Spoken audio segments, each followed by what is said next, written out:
ഇവിടെ പറഞ്ഞതുപോലെ KPCC അധ്യക്ഷൻ്റെ നിർദ്ദേശപ്രകാരമാണ് ഞങ്ങൾ ഇന്ന് ചീഫ് ഇലക്ഷൻ കമ്മീഷണറെ കണ്ടത്.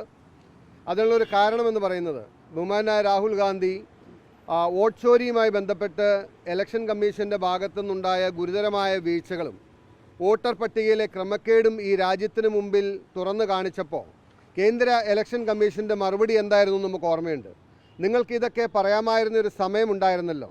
ഇതെല്ലാം ചൂണ്ടിക്കാണിക്കേണ്ട സമയത്ത് ചൂണ്ടിക്കാണിക്കാതെ ഇപ്പോൾ രാഹുൽ ഗാന്ധി പറയുന്നതിൽ അർത്ഥമില്ല എന്നുള്ള കേവലമായ സാങ്കേതിക മറുപടിയാണെന്ന് ഇലക്ഷൻ കമ്മീഷൻ വന്നത്.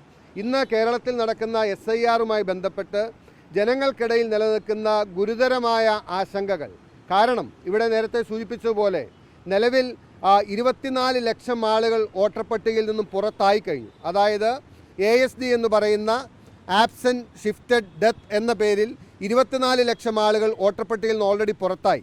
അതിനു പുറമെ നോൺ മാപ്പിംഗ് എന്ന പേരിൽ 19 ലക്ഷം ആളുകളെ നോൺ മാപ്പിങ്ങിൽ പെടുത്തിയിട്ടുണ്ട്.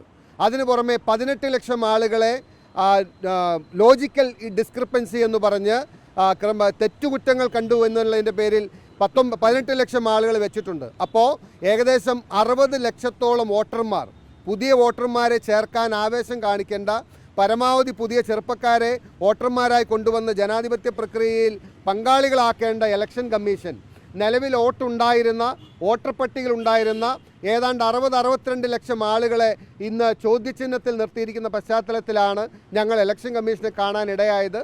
അതിൽ അദ്ദേഹം പറഞ്ഞ് ഞങ്ങൾ ഇന്ന് ഇലക്ഷൻ കമ്മീഷനുമായി ബന്ധപ്പെട്ട് നടക്കുന്ന ഡിസ്ക്രിപ്പൻസീസും അതിൻ്റെ ക്രമക്കേടുകളും പൊരുത്തക്കേടുകളും ഞങ്ങൾ അദ്ദേഹത്തിൻ്റെ ശ്രദ്ധയിൽപ്പെടുത്തി. ഈ നിലയിൽ മാത്രമാണ് ഇത് മുന്നോട്ട് പോകുന്നതെങ്കിൽ എലിജിബിളായിട്ടുള്ള ധാരാളം വോട്ടർമാർ പുറത്തു പോകുന്ന സ്ഥിതിയുണ്ടാകും. ഞങ്ങൾ എല്ലാ നിലയ്ക്കും ഏതൊരു വോട്ടറുടെയും വോട്ടർ പട്ടികയിൽ പേര് ഉറപ്പാക്കാൻ പറ്റുന്ന നടപടികൾ പൊളിറ്റിക്കൽ പാർട്ടി ഒരു രാഷ്ട്രീയ പാർട്ടി എന്ന നിലയിൽ കോൺഗ്രസ് പരിശ്രമിക്കുന്നുണ്ട്. പക്ഷേ അതിനൊരു പരിമിതിയുമുണ്ട്. ഇപ്പോൾ തന്നെ ഞങ്ങൾ പറഞ്ഞു ഇതുവരെ ഞങ്ങളുടെ കയ്യിലുള്ളത് ASD ലിസ്റ്റ് നമുക്ക് ലഭിച്ചിട്ടുണ്ട്. നോൺ മാപ്പിങ്ങിൻ്റെ ലിസ്റ്റ് കേരളത്തിൽ എല്ലാവർക്കും കിട്ടിയിട്ടില്ല, കുറേ ആളുകൾ കിട്ടിയിട്ടുണ്ട്. ഈ ലോജിക്കൽ ഡിസ്ക്രിപ്പൻസി എന്ന പേരിൽ 18 ലക്ഷം ആളുകൾ ആരൊക്കെയാണ് എന്ന് ഇതുവരെ പറയാൻ അല്ലെങ്കിൽ ഇതുവരെ അതിൻ്റെ ലിസ്റ്റ് തരാൻ ഇലക്ഷൻ കമ്മീഷൻ തയ്യാറായിട്ടില്ല. അവർ നാളെ നീക്കപ്പെടുമോ എന്നറിയില്ല. ഇതുപോലുള്ള ആശങ്കകൾ നിലനിൽക്കുന്ന പശ്ചാത്തലത്തിലാണ് ഇന്ന് ഞങ്ങൾ കണ്ടത്.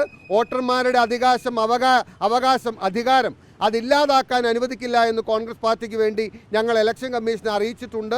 ജാഗ്രതയോടുകൂടി ഞങ്ങൾ മുന്നോട്ട് പോകും.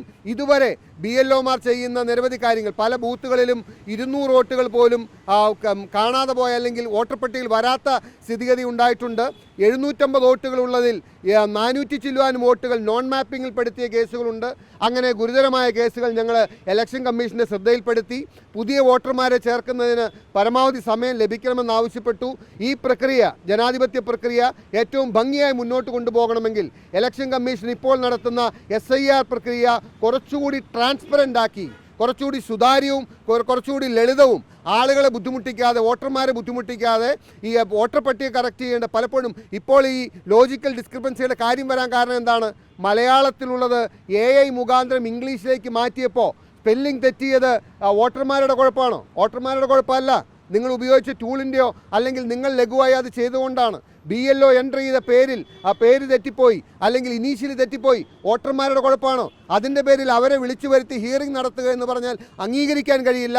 അവരെ വീട്ടിൽ പോയി നിങ്ങൾക്ക് സംശയമുണ്ടെങ്കിൽ നിങ്ങൾ തെറ്റുവരുത്തിയിട്ടുണ്ടെങ്കിൽ അവരുടെ വീട്ടിൽ പോയി പരിശോധിച്ച് അത് പൂർത്തീകരിക്കണമെന്നാണ് ഞങ്ങൾ ആവശ്യപ്പെട്ടത്. ഇനിയും വളരെ ജാഗ്രതയോടുകൂടി കോൺഗ്രസ് പാർട്ടി ഈ SIRനെ നോക്കിക്കാണും. കാരണം SIRൻ്റെ പേരിൽ വോട്ടർ പട്ടികയിൽ നിന്നും ഒരു പൗരൻ്റെ പോലും വോട്ട് നീക്കം ചെയ്യപ്പെടരുത്. അത് കോൺഗ്രസ്സുകാരനാണെങ്കിലും കമ്മ്യൂണിസ്റ്റുകാരനാണെങ്കിലും BJPക്കാരനാണെങ്കിലും വോട്ട് നഷ്ടപ്പെടരുത് എന്നത് തന്നെയാണ് ഞങ്ങളുടെ നിലപാട്. അതുകൊണ്ടാണ് കേരള പ്രദേശ് കോൺഗ്രസ് കമ്മിറ്റിയുടെ അധ്യക്ഷൻ്റെ നിർദ്ദേശപ്രകാരം ഞങ്ങളൊരു ഡെലിഗേഷനായി ഇന്ന് CEOയെ കണ്ടത്. കാര്യങ്ങൾ ധരിപ്പിച്ചിട്ടുണ്ട്. അദ്ദേഹത്തിൻ്റെ പ്രതികരണം എന്താണെന്ന് അറിയാൻ വേണ്ടി വെയിറ്റ് ചെയ്യുകയാണ്. ഈ കാര്യങ്ങളുടെ മാറ്റം താഴെ ഗ്രൗണ്ടിൽ ഉണ്ടാകുന്നില്ലെങ്കിൽ ഞങ്ങൾ തീർച്ചയായിട്ടും ഇനിയും ഈ വിഷയങ്ങൾ ഉന്നയിച്ച് മുന്നോട്ട് പോകേണ്ടി വരും.